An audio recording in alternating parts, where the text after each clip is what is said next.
Okay, let's start with measuring spoons. They come in little sets, there's normally about 5 of them, but the main ones you will use are a tablespoon and a teaspoon. Not to be confused, their size is very different. A tablespoon, the larger one, is 15 millilitres and is normally shown in a recipe with a capital T, small b, small s. A teaspoon is 5 millilitres, so a third of the size of that, and is normally shown in a recipe with a small t, small s, small p. Teaspoon, tablespoon. This one has a b in it. The difference is important. A tablespoon was originally used for serving at table. This is a traditional tablespoon. So if you have a traditional tablespoon that you know is 15 millilitres, you can use one of these instead of buying a measuring spoon.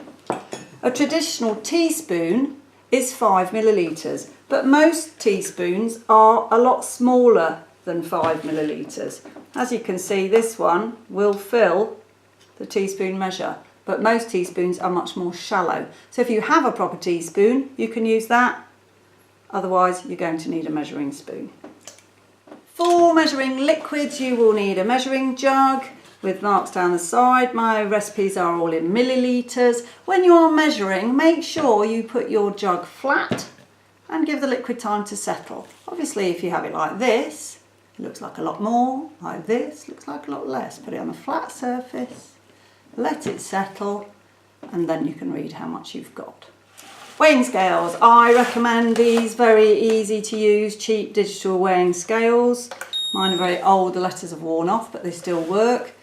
This is in grams. All my recipes are in grams.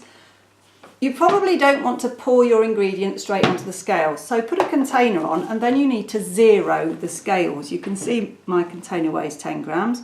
Press 0, wait for it to settle, and now I can weigh my sugar. If you pour from a canister, it's very easy to over pour, so for things like flour, I recommend you spoon however much you need, and as you get nearer to the amount, very gently pour it in. Happy cooking! Once you've cooked something, please pop over to Facebook. Let me know how you've got on. Maybe show me a photo of what you made. Or if while you're cooking you've got any questions, pop over to Facebook, Fresher Bites, ask me a question. There's a very good chance I'll be online and I can answer your question, or there might be someone else in the group who can answer your question too. Don't